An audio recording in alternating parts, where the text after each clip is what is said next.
Halo, perkenalkan nama saya Disti Artista Putri, nomor absen 11, kelas 11 MIPA 5. Saya berasal dari SMA Negeri 7 Purworejo. Di video kali ini, kita akan membahas tentang Perjanjian Linggarjati.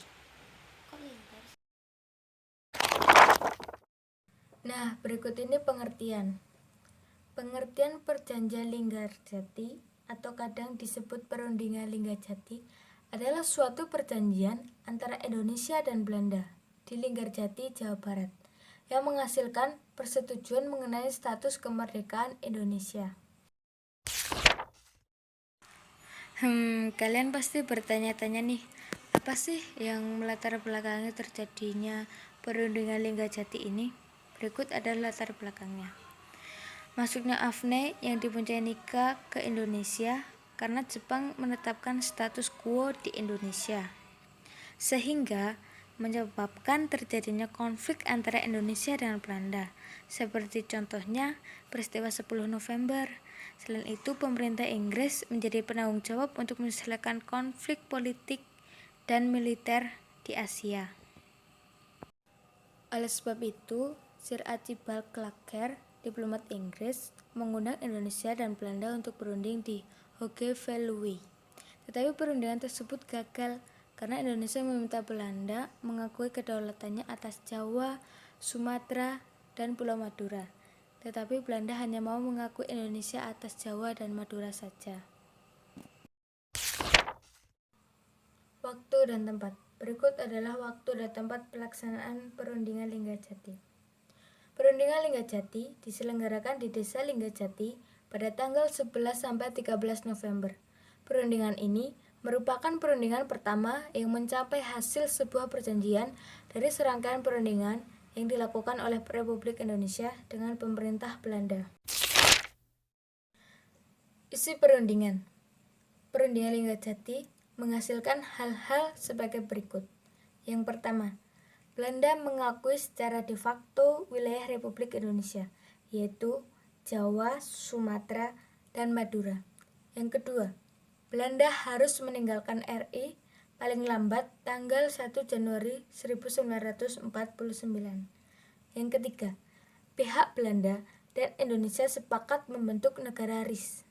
Yang keempat, dalam bentuk RIS, Indonesia harus tergabung dalam Commonwealth atau Persemakmuran Indonesia Belanda dengan mahkota negeri Belanda sebagai kepala Uni. Tokoh. Di sini adalah perwakilan tokoh dari Indonesia.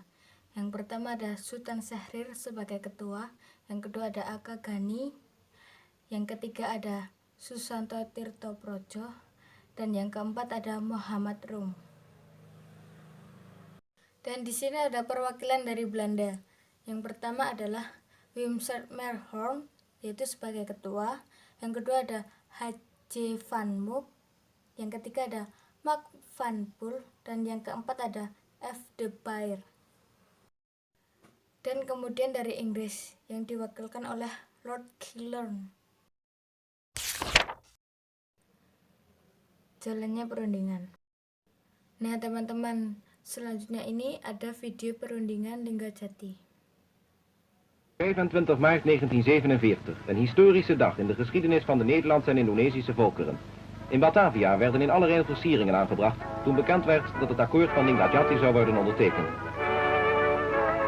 Groot was de belangstelling toen tegen 5:30 de gedelegeerden en zij die de plechtigheid zouden bijwonen bij het paleis Rijswijk arriveerden.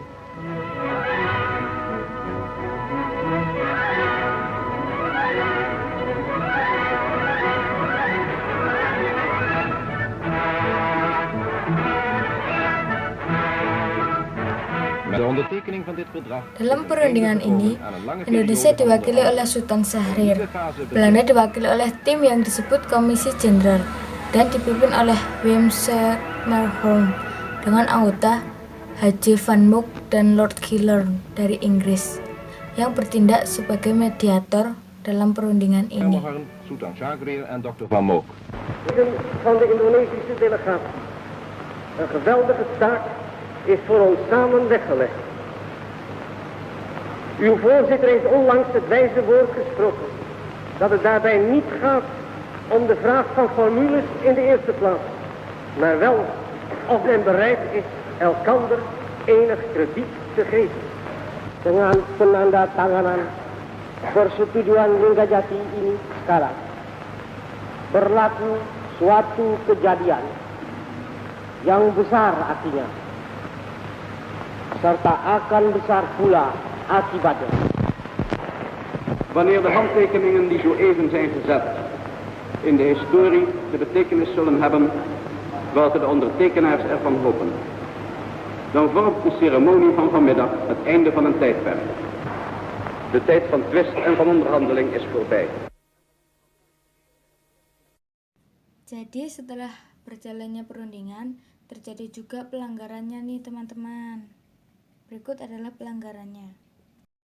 Dalam pelaksanaan perundingan ini tidak berjalan mulus. Pada tanggal 20 Juli 1947, Gubernur Jenderal H.J. Van Mook akhirnya menyatakan bahwa Belanda tidak terikat lagi dengan perjanjian ini. Dan pada tanggal 21 Juli 1947, meletuslah agresi militer Belanda pertama. Hal ini merupakan akibat dari perbedaan penafsiran antara Indonesia dan Belanda. Setelah terjadinya perundingan Linggajati ini, ada dampaknya bagi Indonesia, yaitu ada dampak positif dan dampak negatif. Berikut adalah dampak positif dari perundingan Linggajati. Yang pertama, Indonesia mendapat pengakuan dari Belanda atas wilayah de facto. Yang kedua, Indonesia mulai mendapatkan pengakuan dari negara lain. Kemudian dampak negatifnya. Yang pertama, Belanda dapat kembali membangun kekuatan di Indonesia. Yang kedua, banyak pertentangan di antara rakyat Indonesia. Yang ketiga, ditariknya dukungan terhadap Sultan Syahrir. Sekian video dari saya. Bila ada kesalahan kata, saya mohon maaf yang setulus-tulusnya. Sekian dan terima kasih.